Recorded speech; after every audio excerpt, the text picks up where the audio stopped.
Chère communauté, chers amis, je suis heureux de vous retrouver après ces fêtes de Pessah. J'espère que vous avez bien fêté cela. Je sais bien que les conditions étaient difficiles, que beaucoup d'entre vous étaient isolés et que malheureusement on n'a pas pu vivre cela de façon aussi intense avec toute notre famille, mais tout de même, nous avons tenté les uns et les autres de sortir d'Égypte et d'aller vers la lueur d'espoir qui se profile un peu à l'horizon, un destin extrêmement prudent, mais en priant l'Éternel d'abord de guérir les malades et de nous débarrasser définitivement de ce terrible fléau. Je voudrais voir avec vous m'entretenir de la sidra de Shemini, la sidra de ce Shabbat. Alors la sidra de Shemini, c'est une sidra qui est consacrée au début au service du Mishkan, du sanctuaire du désert, mais qui est endeuillée, marquée par la mort des deux fils de Aaron, Nadav et Avihu. Je vous lis le texte. Vaïkrou ben Aaron, Nadav et Avihu, Martato, ויתנו בהן אש, וישימו עליה קטורת, ויקריבו לפני השם אש זרה, אשר לא ציווה אותם. Les deux fils d'Aaron, Nadav et Avihu, ont pris chacun un encensoir. Ils ont mis du feu, des braises ardentes certainement, puis ils ont mis des torettes, des encens, et ils l'ont approché de Dieu dans le sanctuaire, Esh Zara, un feu étranger, que l'Éternel n'avait pas ordonné. Passouk suivant annonce la sanction.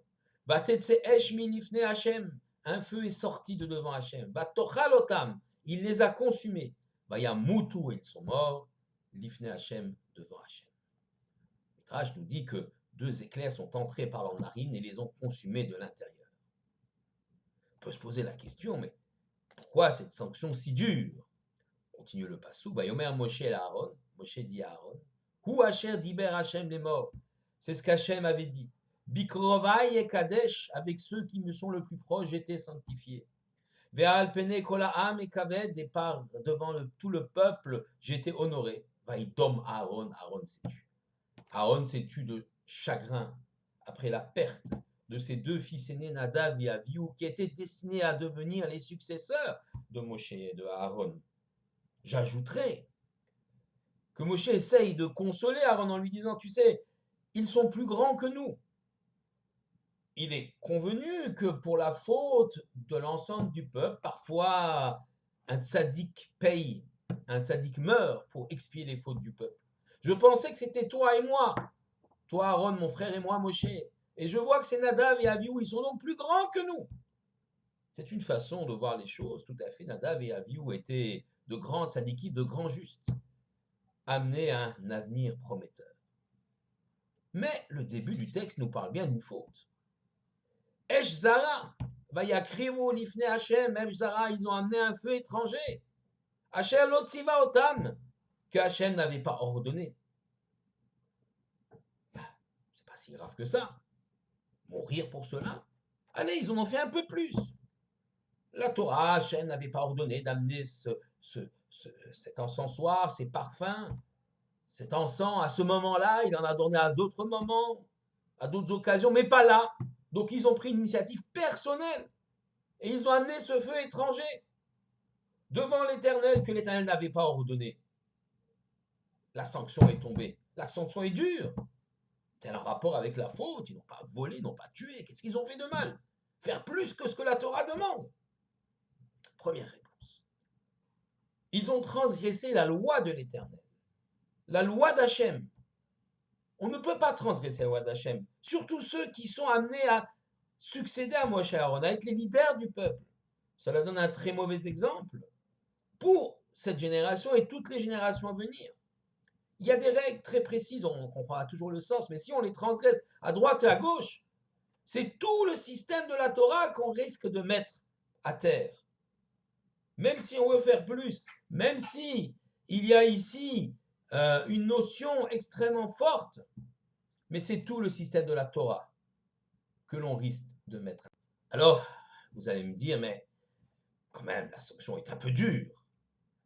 En vérité, plus on est juste, plus on est tzaddik, plus on est haut spirituellement, plus on est leader dans le peuple, plus la sanction est à la mesure de la grandeur du personnage, même si la faute peut paraître bénigne.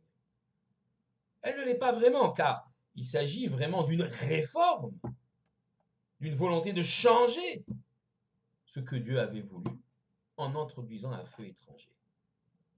Allons un peu plus loin. Rashi. Vatet Tseesh, le feu est sorti et les a consumés. Rashi dit, Rabbi Eliezer Omer, l'homme et tout bene Aaron, et là il y a des shehu halacha bifne Moshe Rabban. Au nom de Rabbi Eliezer, on rapporte que les deux fils d'Aaron sont morts parce qu'ils ont voulu enseigner la loi devant Moshe leur maître. Quel mal y a-t-il à cela? On voit bien des élèves parfois discuter avec leur maître. Ces discussions-là remplissent le Talmud, les pages du Talmud. Oui, mais là, c'est un peu différent.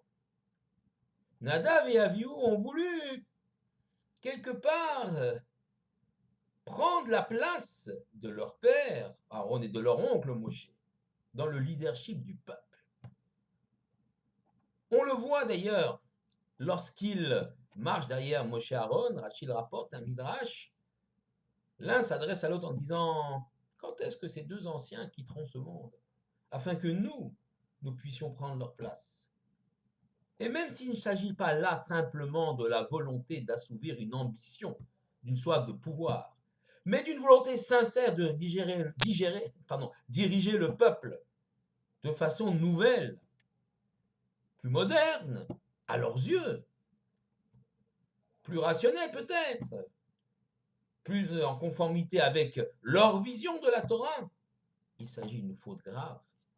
Même s'ils auraient été amenés à succéder à Moshe et à Aaron, il s'agit d'une volonté de transgresser cette génération de maîtres à élèves, cette chalchelet adorot. On ne peut pas rejeter nos maîtres, les grands de la génération, même si on pense qu'ils ont tort. On peut dialoguer, on peut interroger, mais certainement pas se substituer. Ce qui a été finalement la tentation de Nadav et d'Avihu, et on comprend alors la grandeur de leur faute. Et encore une fois, la sanction est à la mesure de la grandeur des personnages. Est-ce convenable de dire quand est-ce que ces deux anciens quitteront ce monde pour que nous puissions nous prendre leur place, enseigner des lois devant Moshe, comme si Moshe n'était plus important, n'était plus celui qui portait la Torah? On comprend alors encore mieux l'ampleur de la faute. Car c'est tout le système, la vision juive de transmission de maître à élève, des parents aux enfants, de génération en génération, qui a marqué d'ailleurs, qui a montré son efficacité puisque nous sommes toujours là. C'est tout cela qu'ils ont voulu remettre en question en introduisant un feu étranger, en introduisant une règle étrangère que Dieu n'avait pas ordonnée, que Moshe n'avait pas enseignée, pour montrer alors leur leadership. Et là, on comprend finalement la sanction. Et puis, je continue Rashi. Rabbi Ishmael Omer. Rabbi Ishmael dit, Shtuye yain nichnesu lamikdash. Ils sont entrés ivres au Beth Amikdash. Ivres au Beth Amikdash, qu'est-ce que c'est que cette histoire? Et je continue. Teida. She'achar mitatan hizira notarim shelo yikansu shtuye yain lamikdash. Après leur mort, on a édicté une loi, pour ceux qui restent, qu'on ne rentrera pas ivre au Beth Amikdash, j'irai plus loin, qu'on ne peut pas rentrer dans le Mishkan en ayant consommé du vin, de l'alcool. D'ailleurs, cette halakha-là se transpose chez nous dans Birkat Kohanim. Vous savez que on fait la Birkat Kohanim à la répétition de la Shmoneh Esrei, des 18 bénédictions. En Israël, on le fait tous les jours, le matin, l'office du matin. Chez nous, nous ne le faisons que Yom Tov, à Shacharit et à Moussaf. On fait Birkat Kohanim. Quand il y a des Kohanim présents, ben on le fait, c'est les Kohanim qui font cette bracha en bénissant le peuple. Quand ils ne sont pas présents, on dit simplement les psukim, Yaver Hashem Vishmerecha, Yer Hashem Panav Elecha Vichuneka, Isa Hashem Panav Elecha, V'yasem Lecha Shalom. On ne le dit pas à Mincha. Pourquoi? Il y a aussi répétition. Tout simplement parce que dans la journée, on a mangé et peut-être bu du vin ou un alcool et on ne peut pas faire la Birkat Kohanim, la bénédiction des Kohanim, qui rappelle celle du Mishkan, du sanctuaire du désert ou du temple de Jérusalem, lorsqu'on a bu du vin. Sauf les jours de jeûne. Par exemple, Yom Kippour, on fait Birkat Kohanim à Neila, Mincha, Neila. Ça dépend des usages, enfin, on le fait. Parce que là, on n'a pas consommé de vin puisqu'on a jeûné. Mais je reviens à cette deuxième raison pour laquelle ils sont morts. Ils ont été pris par l'État. Ils étaient ivres. Qu'est-ce que ça veut dire? Ils étaient ivres. Deux réponses possibles. Tout d'abord, une certaine, j'allais dire, mépris vis-à-vis du service d'Hachem. On les a déjà vus au moment du matin de Torah en train de festoyer. Une sorte de suffisance des êtres éminemment intelligents, éminemment grands, très proches de Dieu spirituellement, beaucoup creusé, de grands érudits, mais qui pensent que les règles, c'est bon pour le peuple, et que nous, on est au-dessus de cela et qu'on peut se maîtriser. Alors, on va boire un peu d'alcool, mais on restera tout à fait lucide, on peut se maîtriser. Les règles sont les mêmes pour tous. Même les grands peuvent chuter. Et puis, très belle explication.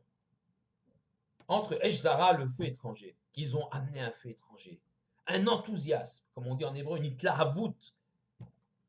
Ils l'ont amené devant Dieu.